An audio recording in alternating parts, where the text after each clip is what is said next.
신약성경 268페이지, 신약성경 268페이지 고린도전서 6장 1절부터 11절입니다. 찾으신 줄 알고 교독합니다. 제가 먼저 1절 교독합니다. 너희 중에 누가 다른 이와 더불어 다툼이 있는데 구태여 불의한 자들 앞에서 고발하고 성도 앞에서 하지 아니하느냐? 성도가 세상을 판단할 것을 너희가 알지 못하느냐? 세상도 너희에게 판단을 받겠거든 지극히 작은 일 판단하기를 감당하지 못하겠느냐? 우리가 천사를 판단할 것을 너희가 알지 못하느냐? 그러하거든 하물며 세상 일이랴. 그런즉 너희가 세상 사람이 있을 때에 교회에서 경이여김을 받는 자들을 세우느냐? 내가 너희를 부끄럽게 하려 하여 이 말을 하노니 너희 가운데 그 형제간의 일을 판단할 만한 지혜 있는 자가 이같이 하나도 없느냐? 형제가 형제와 더불어 고발할 뿐더러 믿지 않는 자를 책망하느냐? 너희가 피차 고발함으로 너희 가운데 이미 뚜렷한 허물이 있나니 차라리 불의를 당하는 것이 낫지 아니하며 차라리 속는 것이 낫지 아니하냐? 너희는 불의를 행하고 속이는구나. 그는 너희 형제로다. 불의한 자가 하나님의 나라를 유혹으로 받지 못할 줄을 알지 못하느냐? 미혹을 받지 말라. 음해하는 자나 우상 숭배하는 자나 간음하는 자나 탐색하는 자나 남색하는 자나 부정이나 탐욕을 부리는 자나 실수하는 자나 모욕하는 자나 속여 빼앗는 자들은 하나님의 나라를 유혹으로 받지 못하리라. 너희 중에 이와 같은 자들이 있더니 주 예수 그리스도의 이름과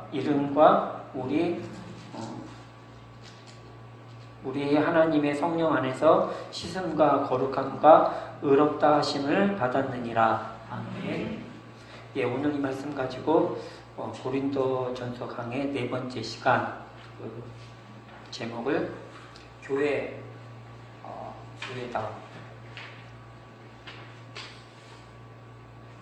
제목을 가지고 한번 우리가 생각해 보도록 하겠습니다. 우리가 아는 바처럼 이제 고린도 교회는 여러 가지 이유들로 인해서 이제 사분 오열이 된 아픔을 겪은 교회입니다.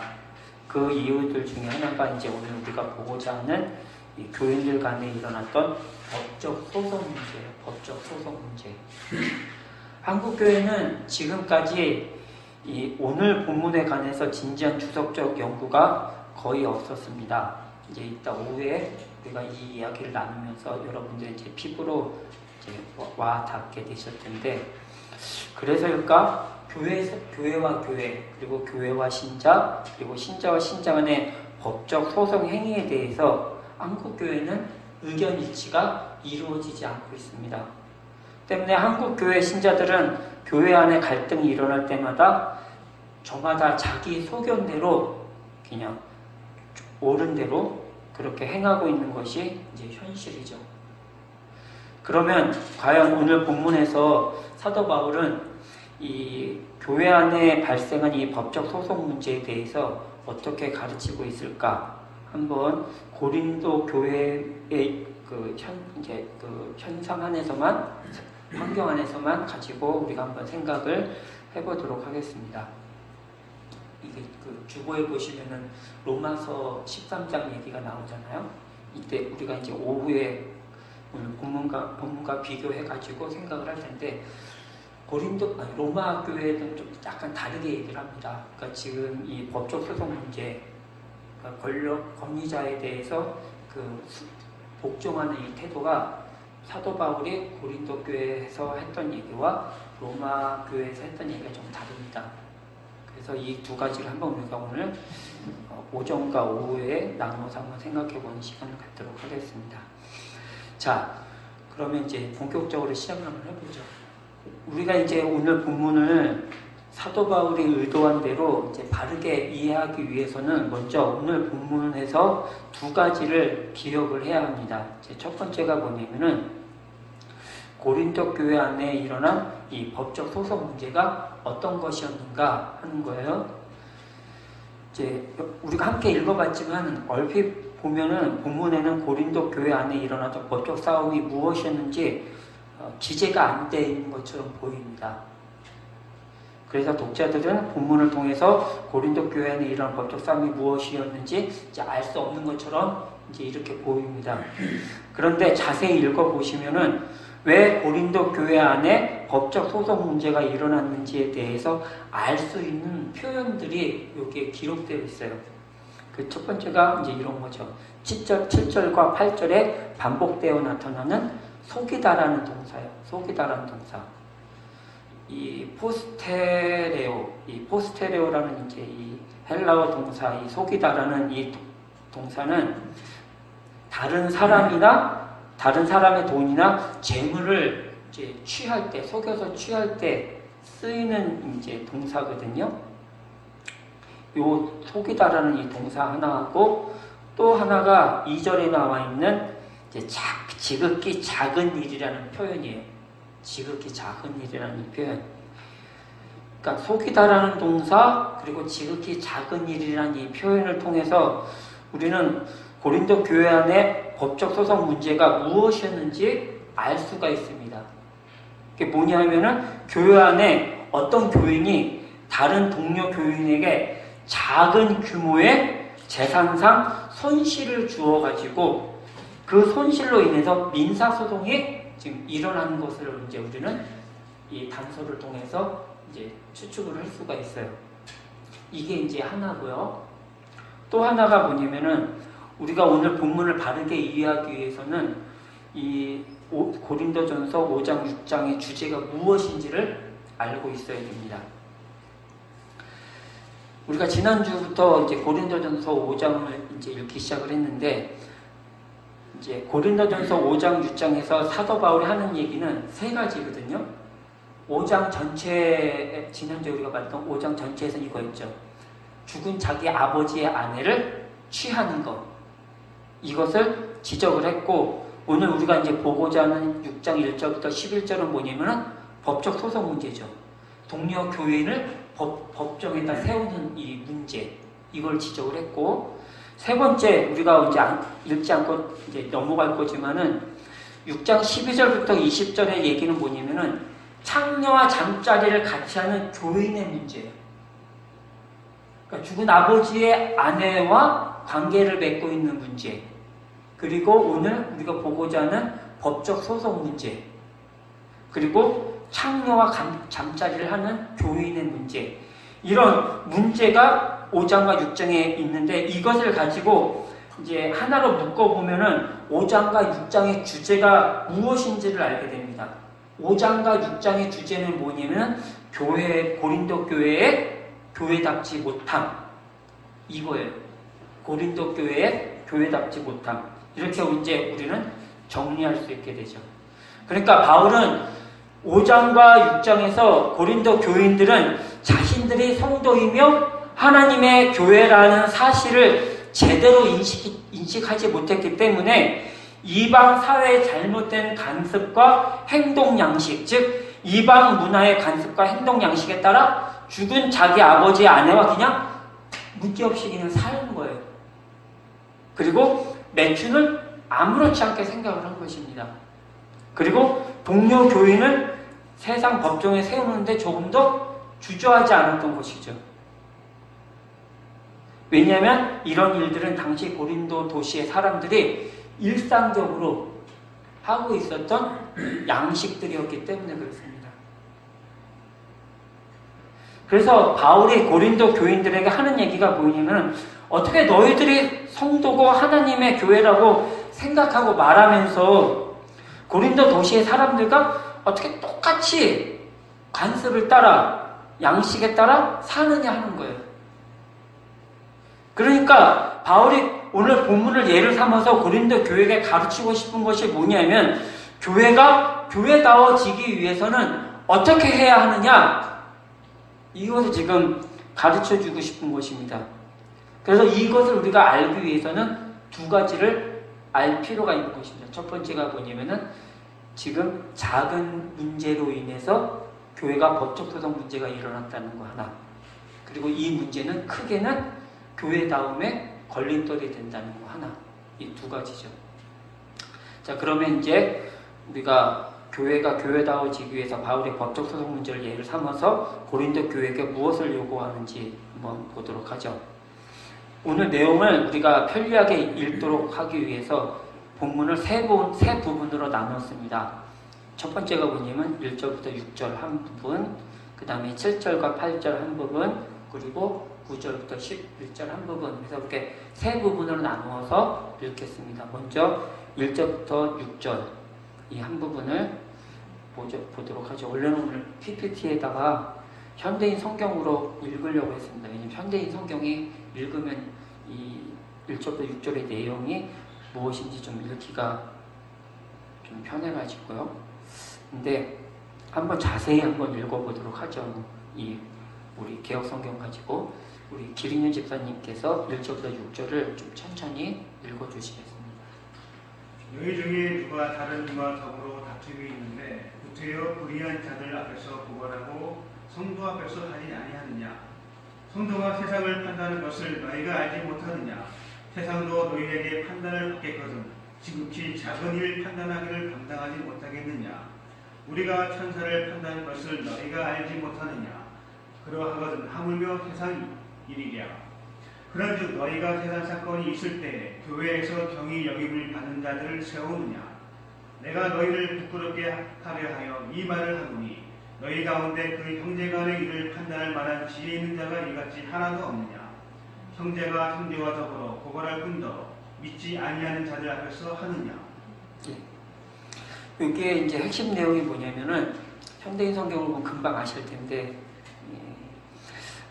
교회 안에 일어난 이 문제 자체보다도 지금 사도 바울이 문제를 삼고 있는 것이 뭐냐면은 그 문제를 가지고 교회 안에서 해결하지 않고 법정으로 간 것에 대해서 지금 사도 바울이 책망을 한 것입니다.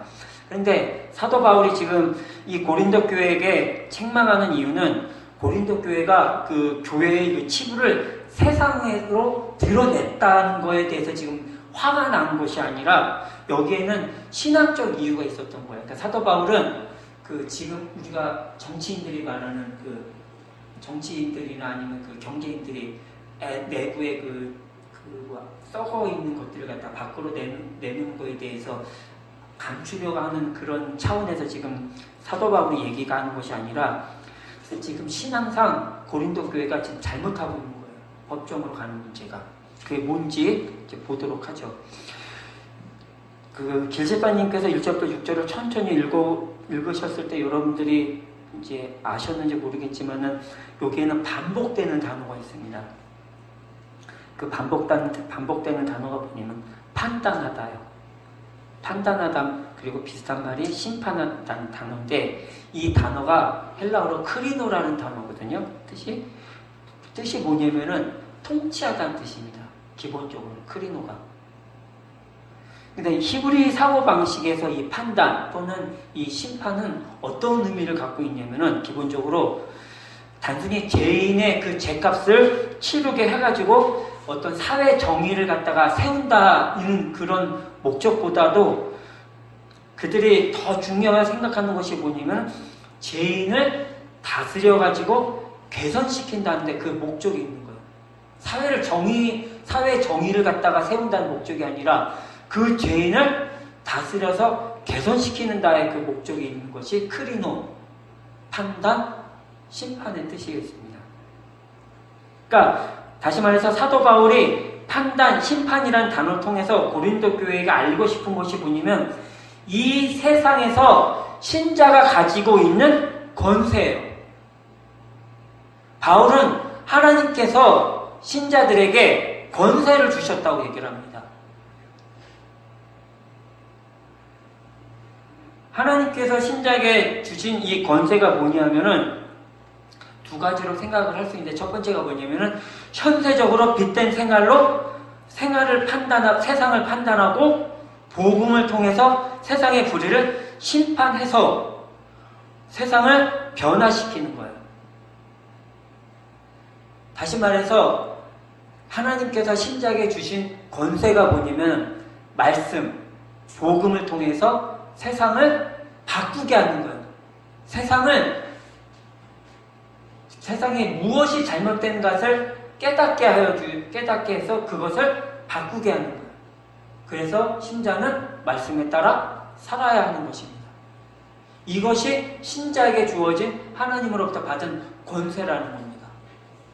또 하나는 종말론적으로 생각할 수 있는데 그게 뭐냐면 예수 그리스도께서 재림하실 때 주와 함께 자리에 앉아서 세상을 심판하고 다스리는 권세죠. 이 권세를 주셨다는 거예요. 그러니까 고린도 교회가 문제가 뭐냐면 하나님으로부터 받은 이 큰 권세, 세상을 판단, 심판한 이 권세를 포기하고 세상을 쫓았다는 얘기입니다. 그래서 법정으로 간 것에 대해서 사도 바울이 지금 책망을 하고 있는 거예요. 단순히 교회 안에 있던 치부를 갖다가 드러내는 것에 대해서 지금 역적내는 것이 아니라. 그럼 이제 우리가 생각해 볼 게 이런 거죠.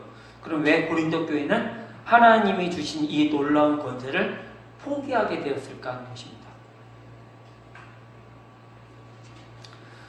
본문에도 이것이 나와 있습니다. 6절에 나와 있는데 5절에 나와 있는데 이렇게 되어 있죠. 내가 너희를 부끄럽게 하려 하여 이 말을 하노니 너희 가운데 그 형제간의 일을 판단할 만한 지혜 있는 자가 이같이 하나도 없느냐요.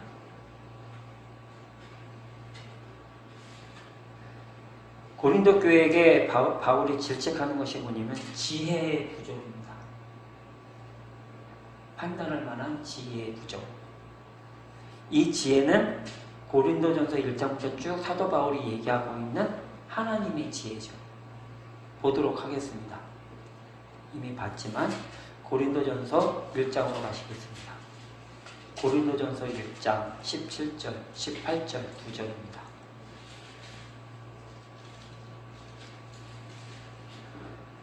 하랑아 차장님, 네, 읽어주십시오.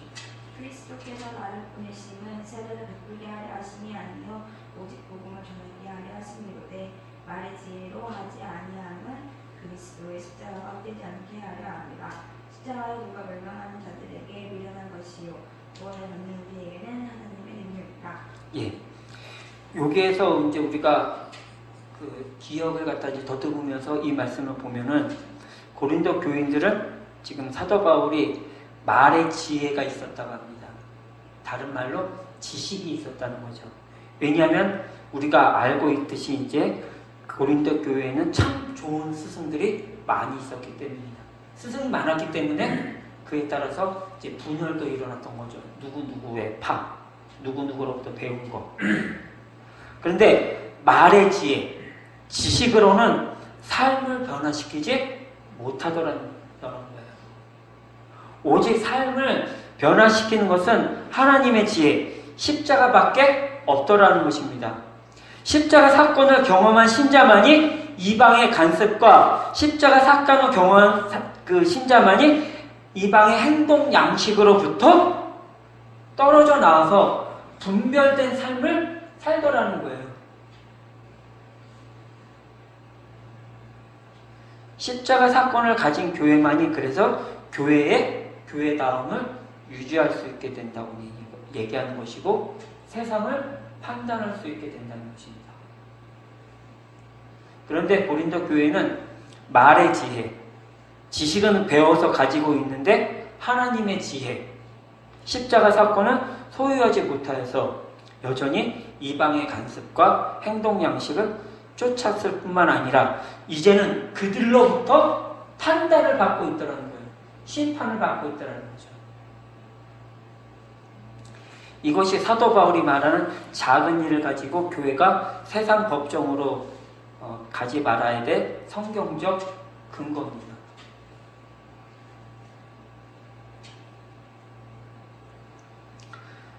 근데 이따가 오후에도 우리가 생각을 해보겠지만 지금 너무나 교회들이 세상 법정으로 가는 데 대해서 너무나 쉽게 갑니다. 우리가 생각을 해봐야 돼요. 이따가 그러면 우리는 어떻게 해야 되냐?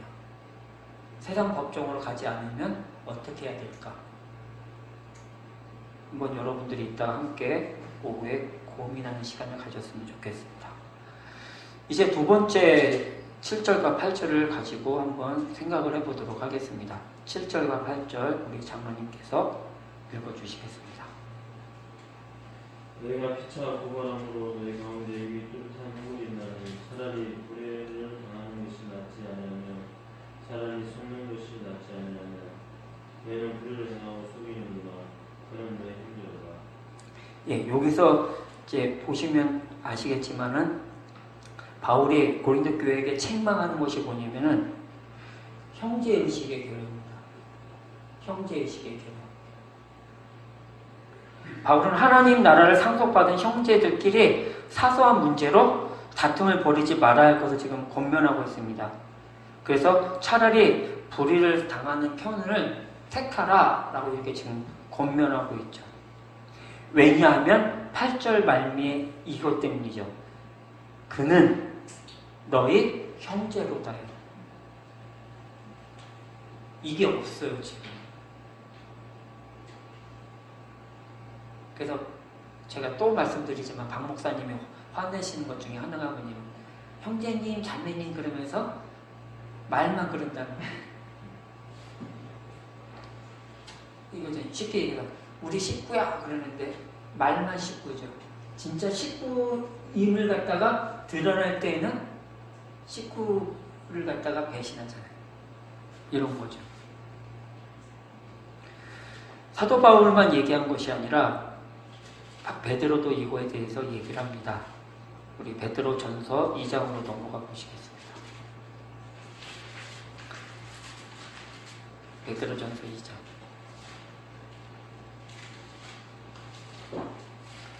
사모님께서 베드로 전서 2장 19절부터 21절을 읽어주시겠습니다. 부당하게 고난을 받아도 하나님을 생각함으로 슬픔을 참으면 이는 아름다우나 죄가 있어 매를 맞고 참으면 긴 칭찬이 있으리요. 그러나 선을 행함으로 고난을 받고 참으면 이는 하나님 앞에 아름다우니라. 이를 위하여 너희가 부르심을 받았으니 그리스도도 너희를 위하여 고난을 받으사 너희에게 복을 끼쳐 그 자취를 따라오게 하려 하셨느니라. 예. 베드로가 지금 부당한 고난에 대해서 언급을 합니다. 이 부당한 고난이 뭐냐면 매일의 생활에서 빈번히 일어나는 억울함, 손해 이런 거예요. 이 빈번히 일어나는 고난이죠. 지금 사모님이 운동님은 제가 항상 고난을 받고 있다고 생각하고 있기 때문에. 자, 베드로는 신자가 이 부당한 고난을 참고 견디는 일에 부름을 받고 있다고 얘기를 합니다. 이것을 우리가 기억을 해야 합니다. 이 베드로의 그 얘기가 그래서 뭐냐면은 신자에게 있어서 신앙상 매우 중요한 덕목이 있다는 거예요. 그게 뭐냐면은 부당한 고난을 받는 것입니다. 왜냐하면 이 덕목이 신자에게 있어야 베드로가 뭐라고 얘기를 하면 그리스도를 본받는 삶을 살 수 있다고 얘기하기 때문입니다. 그러니까 부당한 고난 없이는 그리스도의 삶을 살 수가 없다고 지금 베드로는 얘기를 하는 거예요. 다시 말해서 신자가 하나님의 지혜, 십자가 사건을 경험하게 되면 이 덕목이 신앙생활에서 굉장히 중요하다는 것을 알게 된다는 거예요. 그래서 이것에 대해서 부당한 고난에 대해서 감당하게 된다는 얘기입니다. 지금 사도 바울과 그래서 베드로는 지금 같은 얘기를 합니다. 며칠 전에 또 명성교회죠. 얘기가 또 나왔죠. 장로 임직식 할 때, 권사 임직식 할 때 얼마 받은 것에 대해서 누가 또 폭로를 했어요.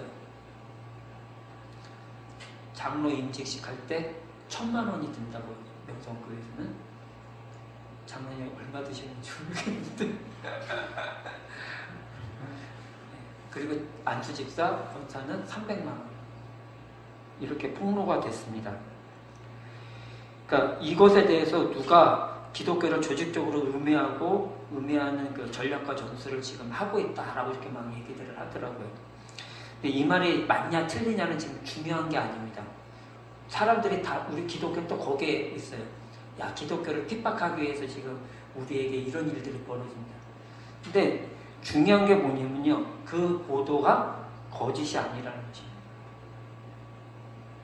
교회가 교회답지 못하는 것이 지금 한국교회 현실이라는 것을 우리가 부정할 수는 없다는 거예요. 그리고 이 허물이 보일 때마다 한국교회는 어떻게 해야 하는지 행동 양식을 성경적으로 가지고 있지 못합니다. 그래서 형제해, 지체의식이 부족한 한국교회는 자기밖에 모르는 개인주의 신앙을 가지고 있는 한국교회는 스스로 폭로하는 데 주저하지 않는 거예요. 드러내는데 아무 꼬리낌 없는 것입니다. 이것을 보면서 한국교회는 신자라는 이 말이, 신자라는 단어가 갖고 있는 의미가 무엇인지를 잘 모르고 있는 것이 아닌가라는 생각이 듭니다. 베드로의 얘기를 잘 들었다면, 사도 바울의 이야기를 읽었다면 신자가 무엇인지를 알았을 텐데, 우리 교회만이라도 이 신자라는 단어가 믿는 사람이라는 그 표면적인 표현 말고 그 이면에 무엇이 있는지를 좀 제대로 알고 있었으면 좋겠습니다. 여기에는 형제, 지체, 의식이 있습니다.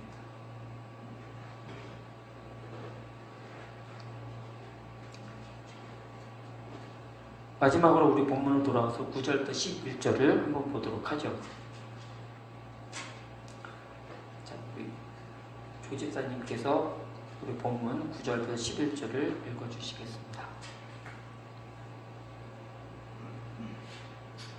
불의한 자가 하나님의 나라를 유혹을 받지 못할 줄을 알지 못하느냐. 유혹을 받지 말라. 음행하는 자나 우상 숭배하는 자나 가늠하는 자나 탐색하는 자나 낭색하는 자나 도적이나 탐욕을 부리는 자나 술 취하는 자나 모욕하는 자나 수경 빼앗는 자들은 하나님의 나라를 유혹을 받지 못하리라.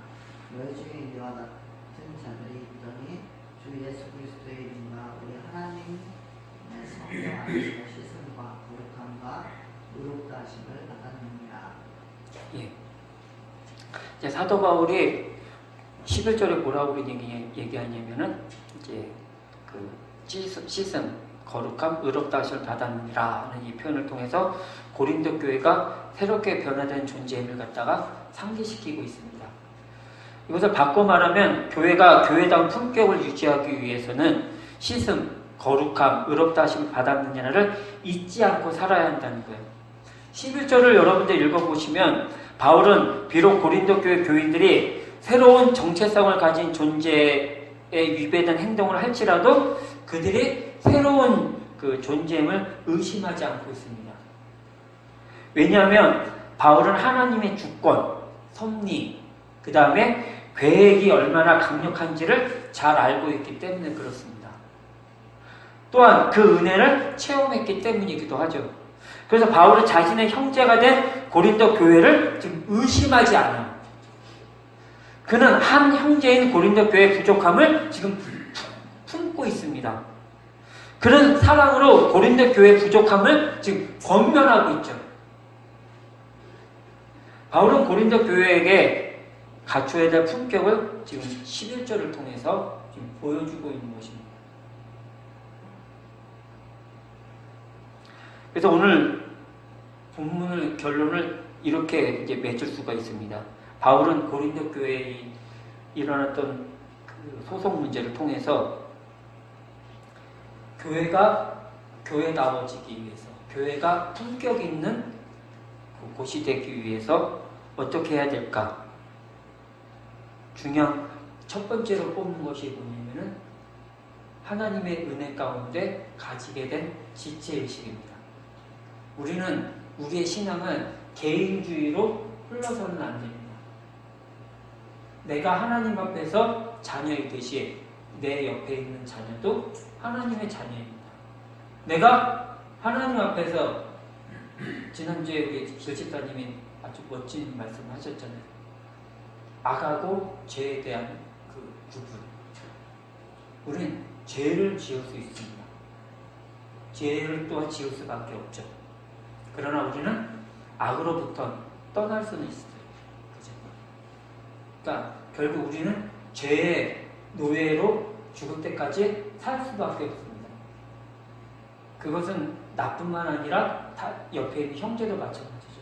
형제만 죄를 짓는 것이 아니라 나도 죄를 짓고 있기 때문에 우리는 같은 지체의식을 가지고 서로를 보듬어줘야 되지 세상 법적으로 가서는 안 된다는 것입니다. 또 하나가 잊지 말아야 될 것이 이런 의식을 갖기 위해서는 씻음, 거룩함, 의롭다 하심을 받았다는 이것에 대해서 항상 기억을 해야 합니다. 그래서 저는 제가 목사직을 관둘 때까지 여러분들 앞에서 이 얘기를 지겹게 할 거예요. 씻음, 거룩함, 의롭다 하심을 받았느니라. 왜냐하면 씻음, 거룩함, 의롭다 하심을 받았다는 것이 사도 바울이 말한 하나님의 지혜이기 때문에 그렇습니다.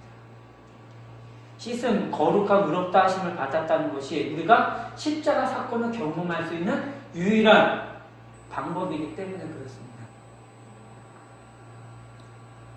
이제 우리는 이 고린도전서 6장 1절부터 11절 말씀을 가지고 우리가 우리의 됨을 한번 생각해 보았습니다. 여러분들은 지금 어떻게 살고 계십니까? 말의 지혜를 가지고 지식을 가지고 살고 계십니까? 아니면 하나님의 지혜를 가지고 살고 계십니까? 저는 여러분들을 위해서 하나님의 지혜를 가지고 사시기를 끊임없이 기도를 할 것입니다. 여러분들은 그래서 저와 또 박형원 목사님을 통해서 배우는 이 교리를 말의 지식, 지혜로 끝이지 말고 하나님의 지혜로 바꾸는 연습을 열심히 하시길 바랍니다. 어떻게 해야 되냐면 씻음을 가지고 거룩함을 가지고 하나님의 의롭다 하심을 받음을 가지고 이렇게 하시기를 예수님의 이름으로 부탁을 드리겠습니다. 우리 함께 오늘 말씀을 가지고 기도하는 시간을 갖도록 하겠습니다. 주신 은혜에 따라 함께 기도하고 제가 축도로 예배를 마치도록 하겠습니다. 다 같이 기도하십니다. 할렐루야. 고맙고 감사하신 하나님 아버지, 이제 교회의 품격이 무엇인지 사도 바울의 이야기를 통해서 생각해보게 해주시니 감사를 드립니다. 세상에 참 많은 교회들이 있지만 허물로 인해서 손가락질 받고 있는 실태에 와 있습니다. 교회가 교회다워지기 위해서 교회의 품격이 무엇인지 우리 주님의 말씀을 통해서 깨닫게 하여 주시고 그 품격을 잃지 않기 위해서 열심히 노력하는 성도들이 다 되게 하여 주시옵소서. 하나님의 지혜가 있는 자들이 되게 하여 주시옵소서. 항상 마음에 십자가 사건을 품고 사는 자들이 되게 하여 주시옵소서. 그 길을 부지런히 아버지 안에 살게 하여 주시옵소서. 베드로가 고백한 것처럼 그러기 위해서 항상 부당한 고난을 받는 것에 대해서 주저하지 않게 하시고 두려워하지 않게 하시고 차라리 그것을 넉넉히 선택할 수 있는 자들이 다 되게 하여 주셔서 우리 주님의 교회는 항상 하나님 앞에서 거룩한 교회, 항상 말씀으로 바르게 세워진 교회라는 칭찬을 받을 수 있는 교회가 되게 하여 주시옵소서.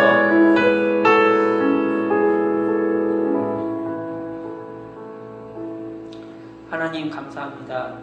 이제 2년 차로 접어든 두 살 배기 된 주님의 교회가 든든한 교회로 세워지기 위해서 많은 은혜를 하나님께 받게 하여 주시니 감사를 드립니다. 그 은혜 가운데 오늘 또 하나의 은혜를 주시니 감사를 드립니다. 주님의 교회가 교회의 품격을 잃지 않고 교회다워지기 위해서 어떻게 할 것인가를 고민할 수 있는 시간을 허락하여 주시니 감사를 드립니다. 사도 바울의 이야기를 잘 담아 이제 주님의 교회는 교회의 품격을 가지고 고품격 있는 건강한 교회가 되어지게 하여 주시옵소서. 그러기 위해서 교회 안에 있는 우리 모두가 하나님의 지혜를 가지고 십자가의 사건을 담아 살아내는 저희들이 다 되게 하여 주시옵소서. 그것은 의로운 길이지만 사람들한테 칭찬받는 박수받는 길은 아닌 것을 알게 하여 주시니 감사를 드립니다. 부단한 고난, 아버지의 사소한 것에 손해를 보는 우리 주님의 교회 모든 성도님들이 다 되게 하여 주시옵소서. 이제는 우리를 구원해 주신 예수 그리스도의 은혜와 하나님의 무한하신 사랑과 성령님의 감화감동 역사하심이 오늘 참 교회의 모습, 교회의 품격이 무엇인지 알고 돌아가는 주님의 모든 성도들 머리에, 그리고 그의 자녀들 위에, 그의 가족들 위에, 또 그들이 하고 있는 삶의 모든 터전